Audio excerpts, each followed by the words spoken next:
என்ன விஜய் சார் இப்படி தத்து புத்துன்னு வளரிட்டு இருக்கீங்க? ஆ மிஸ்டர் ஜோசப் விஜய், இது நியாயமா? வீடியோ ரிலீஸ் பண்ணுறீங்க இந்த மாதிரி. நாங்கள் பொறுப்பே எதுவும் நாங்கள் தப்பே பண்ணலை, எல்லாமே ஏதோ ஒரு சூழ்ச்சி சதி மாதிரி பேசுகிறீங்களே. அப்போ நீங்கள் 7 மணி நேரம் 8 மணி நேரம் லேட்டாக வந்தது மட்டும் நியாயமா? உங்களுக்காக காத்துட்டுருக்க ஜனங்களுக்கு தண்ணி கூட கொடுக்கலையேப்பா. உங்களோட நிர்வாகிகள் தொண்டர்கள்லாம் கொடுக்க வேண்டாமா வாட்டர்? ஒரு சாத்துக்குடி என்ன விலை விற்கிறது? ஒரு கேஜி சாத்துக்குடியே 8 ரூபா 9 ரூபா தான். ஒரு சாத்துக்குடி ஜூஸு, ஒரு பழ ஜூஸ் கொடுக்க முடியாதா? ஜனங்களை அப்படியே வெயிலில் வாடி ஒன்றுமே இல்லாத போயிருக்காங்க. ஒரு வெயிலில் நிற்கிற ஜனங்க, உங்களுக்காக வெயிட் பண்ணுற ஜனங்களுக்கு தண்ணி கொடுக்கல, ஒரு சாத்துக்குடி ஜூஸ் கொடுக்கல, ஒரு சாப்பாடு போடலை, ஒரு தயிர் சாதம் ஒரு பொட்டலம், இல்லைன்னா ஒரு தேங்காய் சாதமும் ஒரு புளியோதரை ஒரு சின்ன பொட்டலம் கொடுக்குறது அவ்வளோ கஷ்டமா?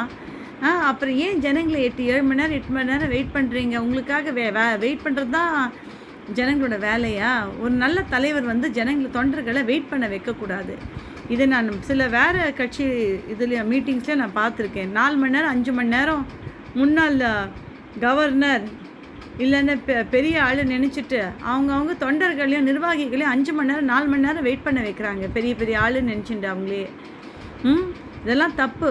ஜனங்க வராங்கன்னா அது கரெக்டாக நம்மளுக்கு எப்படி நம்மளோட டைம் முக்கியமோ அதே மாதிரி மக்களோட டைமும் முக்கியம். நம்ம இந்த சமயம் வரோன்னா அந்த சமயம் வரணும்.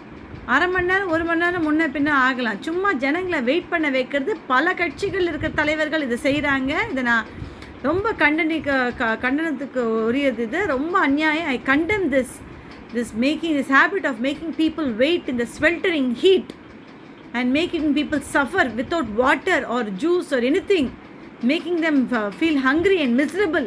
This is a sin.